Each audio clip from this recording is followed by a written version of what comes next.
Right now, we will broadcast for you the news in English on Radio Free Syria.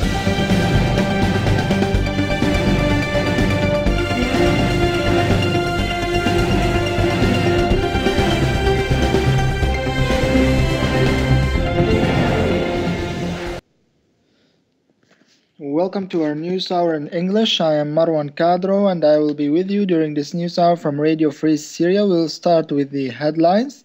The local coordinations in Syria said that 180 people have been killed in Syria, among them 8 children and 6 women. In another Friday, which the Syrian called "Our leader forever is our prophet, peace and blessing be upon him, Muhammad." 31 marches in Damascus and its suburbs, 18 marches in Homs, 80 marches in Dar'a, 18 marches in Aleppo, 16 marches in Idlib, 11 marches in Hama, 3 marches in Deir ez-Zor, 2 in Raqqa, and 1 in Hasaka. The Syrians went out on the streets to demonstrate in 265 different points as they have sent a clear message to the United Nations, saying to them to stop supporting the Assad regime.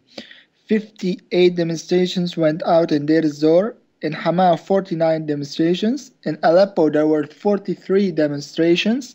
In Damascus and its suburbs, there were 37 different demonstrations, 29 demonstrations in Idlib, 19 in Dar'a, 16 in Homs, 9 in Al-Hasaka, 3 in Raqqa, and finally 2 in Tartus.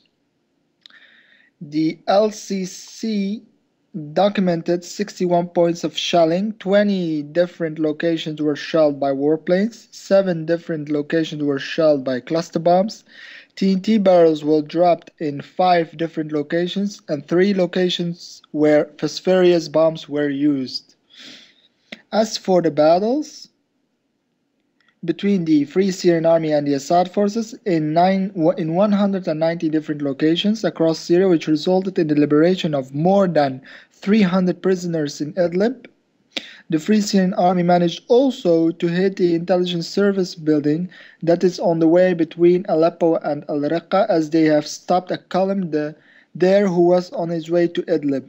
The Free Syrian Army was also able to hit Al-Bzuriya checkpoint in the capital Damascus, as they have also hit the location of Assad gang members in Al-Quriya in Damascus.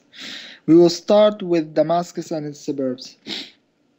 A new massacre was committed on the city of Daraya, which resulted in the death of 6 people as the Assad forces have shelled the area with missiles.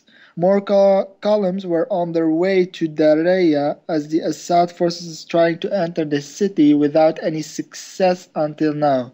Heavy battles were in Al-Khulani neighborhood, where the Free Syrian Army was able to destroy a tank.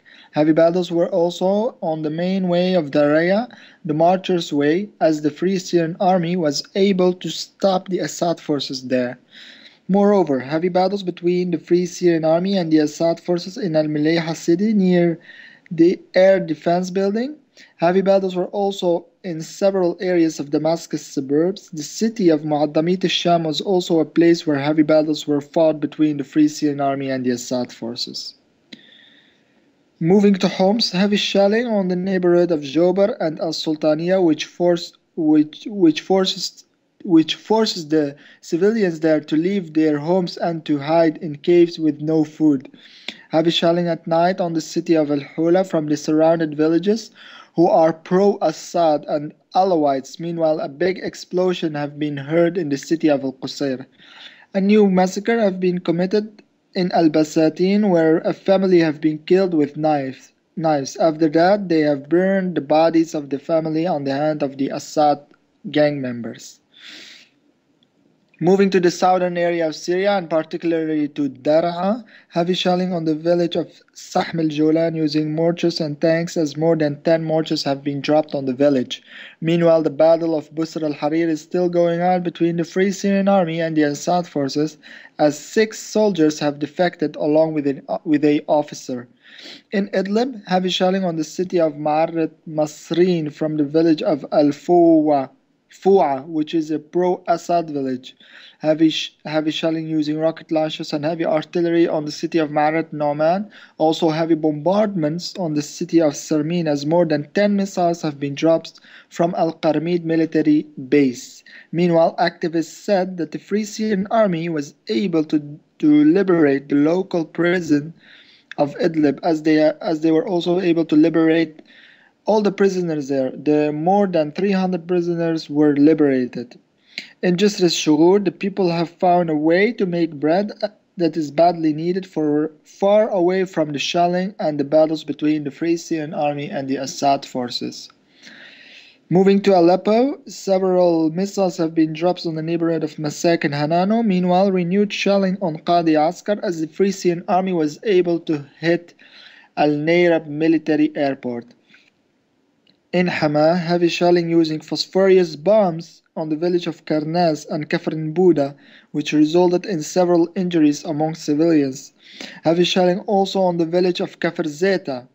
In Raqqa, the Free Syrian Army was able to liberate the police station near Al-Tabaqa village. General news now. Western diplomats said that Syria will not be a place where jihadists can fight in the future.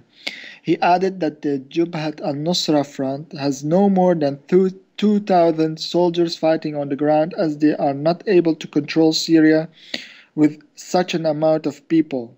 Meanwhile, the same diplomat said that the Assad regime has only 30% of Syria in its control, as they are forced to supply their brigade through air.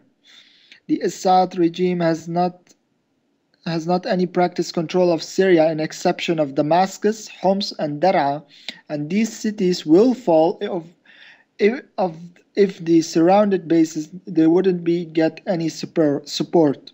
Moreover, the meeting that will take place in Paris is to make sure that the opposition will get the support they want to be able to enter the liberated areas of Syria and to establish an interim government.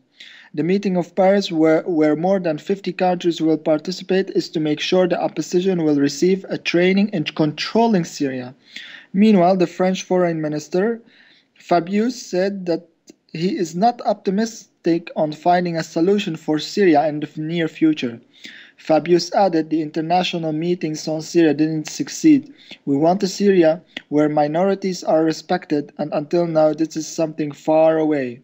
This was it for today. Thank you very much for listening. I am MarwanKADRO, along with me, Executive Manager Islam Al-Idilbi. Please follow us on freesyriaradio.webs.com. You can also reach us through Skype on Syrian342. See you tomorrow. Bye-bye.